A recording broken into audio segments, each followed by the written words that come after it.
Bonjour YouTube, c'est Tardev et on se retrouve aujourd'hui pour un petit tuto comment réaliser un bot sur Discord, sur son propre serveur Discord.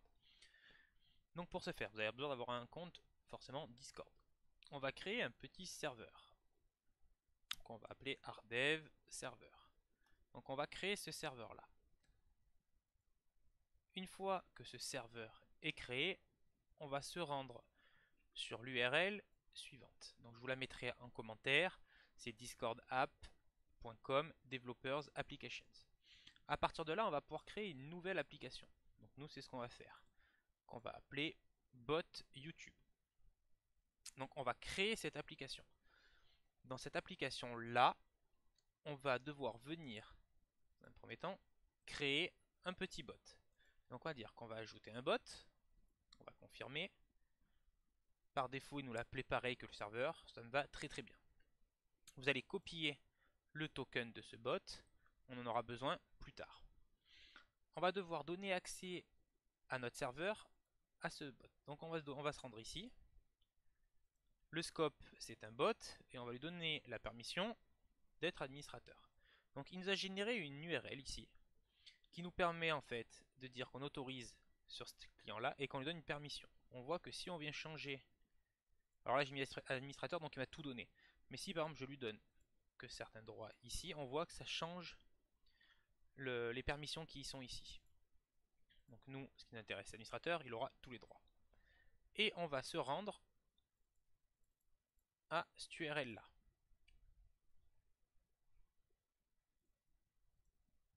Tac. Donc là, il va nous demander d'ajouter un bot au serveur. Donc on va sélectionner le serveur qu'on vient de créer.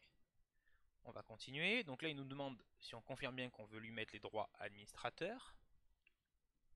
Donc on autorise. Petite vérification, il vérifie si on n'est pas un bot. Si on n'est pas un robot. Donc on sélectionne, je n'ai pas oublié. Donc parfait. Donc là, vous ne l'avez pas vu. Je vais mettre maintenant un affichage double écran. Donc on peut fermer cette fenêtre là. Donc là, vous allez avoir ici, quand je serai sur une page internet, en haut à droite, mon Discord. Et de temps en temps, je switcherai pour passer dans le cas inverse. Donc là, je vais enlever cet affichage là pour le moment. On voit maintenant sur mon serveur que j'ai en hors ligne un bot YouTube. Donc c'est-à-dire que là, le lien, c'est bien fait. Maintenant, il va falloir pouvoir donner en ligne de commande. Donc on va être en JavaScript. Comment le bot va devoir se comporter. Pour ce faire, nous allons revenir ici et nous allons venir télécharger une petite librairie qui s'appelle discord.js. Cette librairie là va nous permettre en fait de gérer toute la partie sur Discord. Donc on va y rester pendant un petit moment où on va alterner entre notre IDE et ce petit site là. Donc notre IDE. Donc moi j'ai déjà créé un petit projet qui va être du Node que j'ai appelé Discord Bot. Donc dans un premier temps, on va devoir installer notre librairie. Donc npm install discord.js. Donc comme vous voyez, c'est assez rapide. Donc là, il a rajouté cette petite librairie. Donc on va retourner sur le site et dans un premier temps, on va bêtement copier l'exemple qu'il nous donne. On va le mettre ici. Donc qu'est-ce qu'il fait ce petit code? Il vient vérifier qu'on a bien la librairie. Il récupère le client. Ici, on passe pour le moment, on a deux blocs. Et on a un troisième bloc qui va vérifier si on est login. Donc pour ce login ici, ils nous disent qu'on a besoin du token. Vous vous rappelez, c'est ce qu'on a copié tout à l'heure.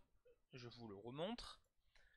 Quand on est ici, quand on vient sur le bot, ici on a le petit token qu'on copie ici. Ça évite qu'on le révèle, on pourrait le voir en cliquant ici. Pour mettre ce token, on va faire quelque chose d'assez propre. On va créer un petit fichier qu'on va appeler .env. Ici, dans ce fichier, on va écrire token et on va venir coller le token qu'on a récupéré. Pour les petits malins qui voudraient essayer, le serveur a été supprimé et le bot aussi, au moment où je publie cette vidéo. Donc là, on a stocké dans notre environnement le token du bot. on revient sur notre index. Il va falloir qu'on récupère ce token. Alors pour récupérer ce token, on va utiliser une nouvelle librairie qui s'appelle .env. Donc il va falloir qu'on l'installe. npm install de .env. Donc là on a récupéré. Alors moi il a fait un petit update parce que je devais déjà l'avoir. Il n'a pas installé complètement. Et ici on va devoir lui dire require de .env et on vient lui configurer le pass où par défaut on va venir lui mettre donc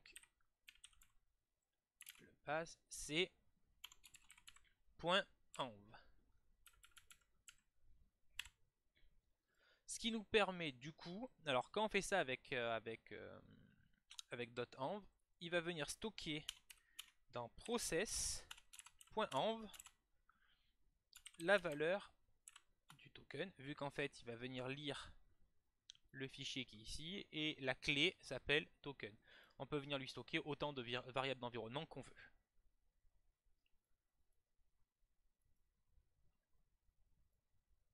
Et là on va lancer ce petit bot là. Donc pour le lancer ici, alors moi je suis sur IntelliJ, on a directement un petit terminal qui est ouvert au bon endroit.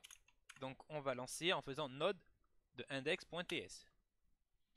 Qu'est-ce qu'il nous dit? Il fait login as bot et il nous affiche, donc c'est ce qui est affiché ici. Alors on va switcher pour passer sur Discord. Et on voit que sur Discord, on a bien notre bot maintenant qui est en ligne. Donc là, le petit code qu'on vient de réaliser, qu'est-ce qu'il dit? Ici, il fait login. Donc il vient se loguer grâce au token. Donc là, on vient de voir que ça marche. Ensuite, nous avons deux blocs. Un premier bloc qui attend un événement. L'événement, c'est ready.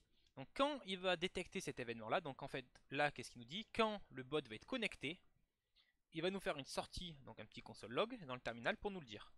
Donc il nous dit que je suis bien logué en tant que bot YouTube avec l'ID qui va bien.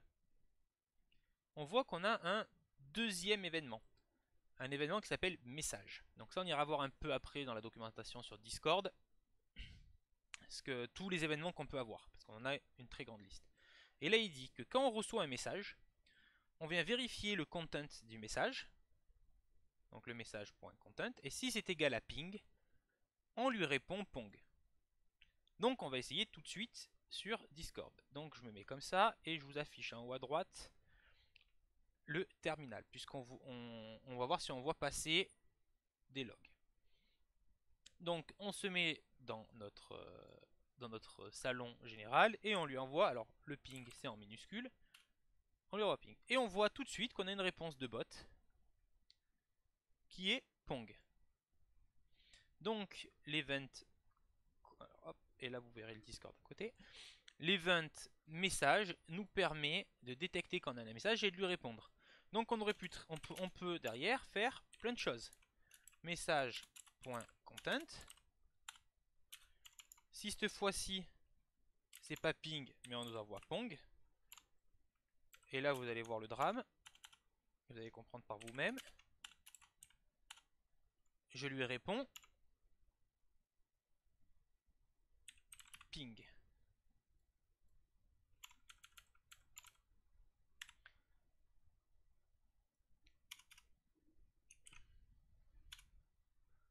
On stop le bot et on le relance. On passe sur Discord. Et là, qu'est-ce que je lui envoie? Je lui envoie pong. Alors, là on a de la chance, c'est qu'on a envoyé pong, il a bien répondu ping. Donc on voit que quand il nous répond, il fait une réponse directement en nous taguant. Donc ce qui permet qu'il ne redétecte pas un nouveau message.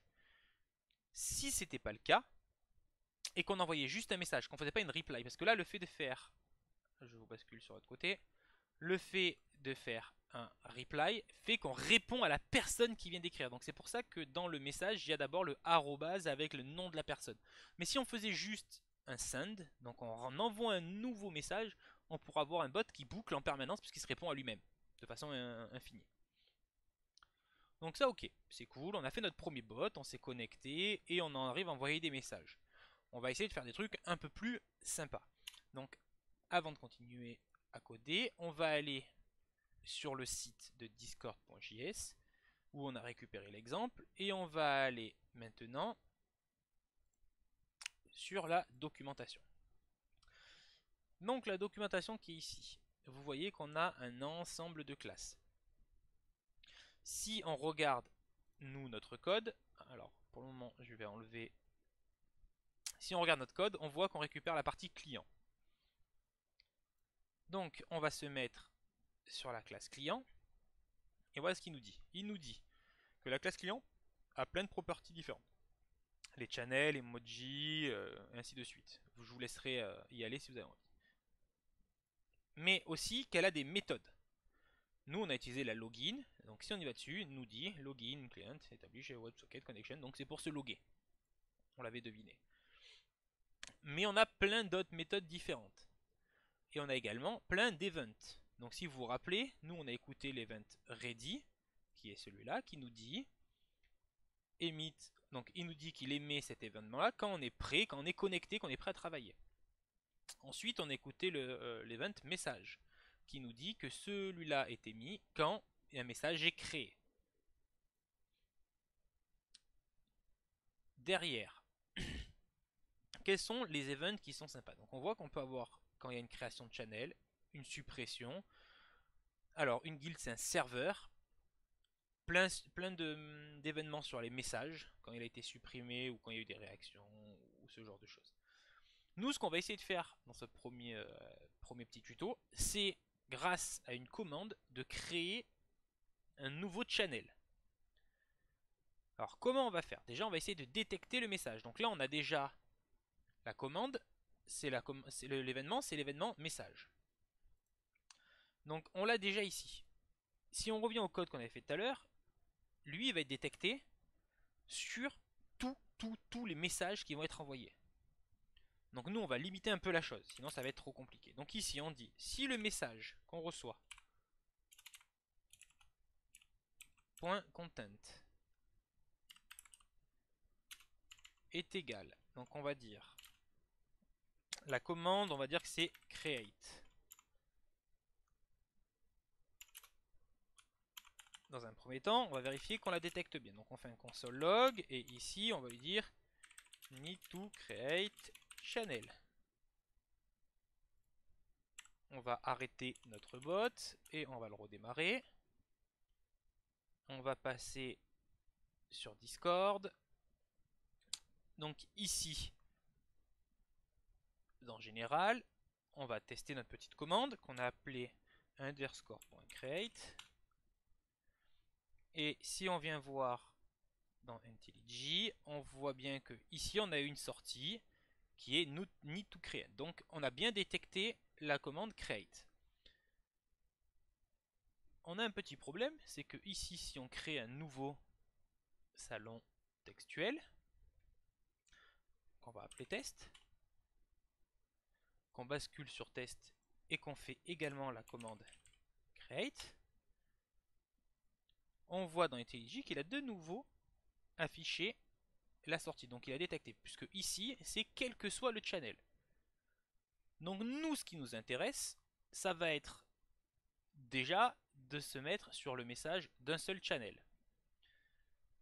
Donc ici, ce qu'on va lui dire, c'est que si tu reçois ton message create, ok, mais en même temps, message.channel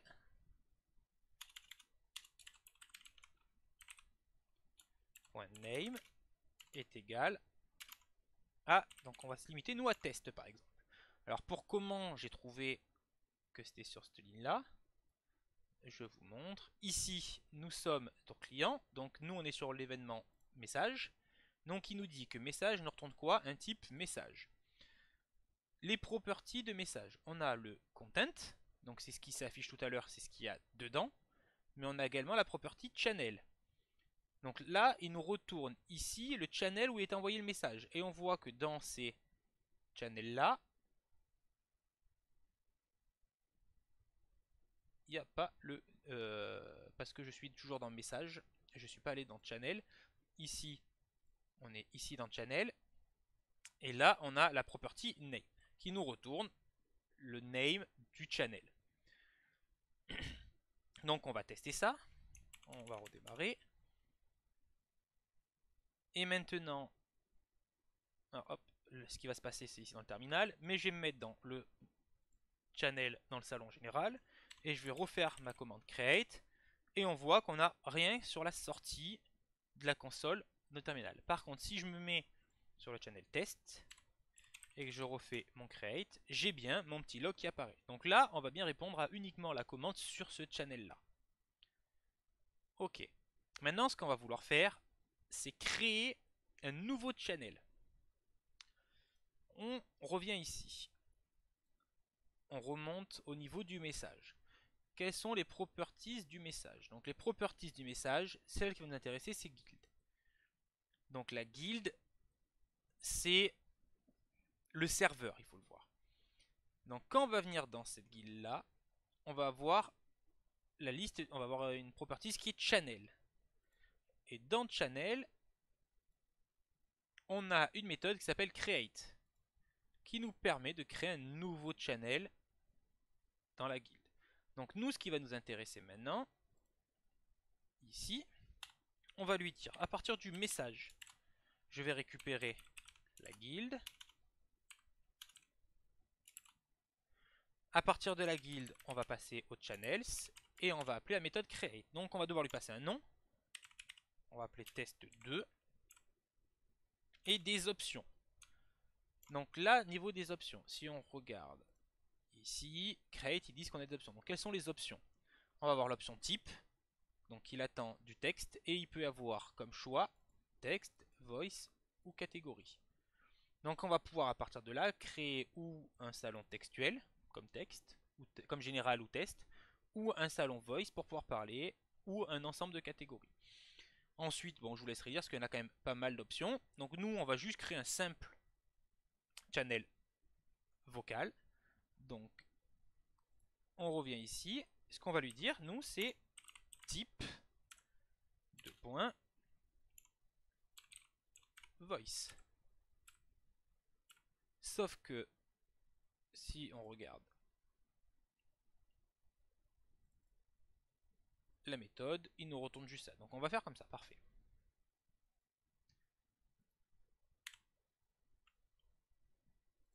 On stoppe le serveur et on redémarre. Et maintenant, donc en haut dans le channel test, alors je vais passer comme ça. Si j'écris la commande create, on voit qu'on a bien un nouveau serveur vocal test2. Donc voilà, on va s'arrêter là sur cette premier épisode, ce premier tuto de bot sur Discord. Mettez-moi en commentaire si ça vous intéresse que je fasse d'autres commandes, bouger des personnes, mettre des droits d'accès ou autre. Et j'irai voir en commentaire et ceux qui ont le plus de demandes, je réaliserai cette petite vidéo là. Voilà pour aujourd'hui, on se retrouve demain pour une nouvelle vidéo.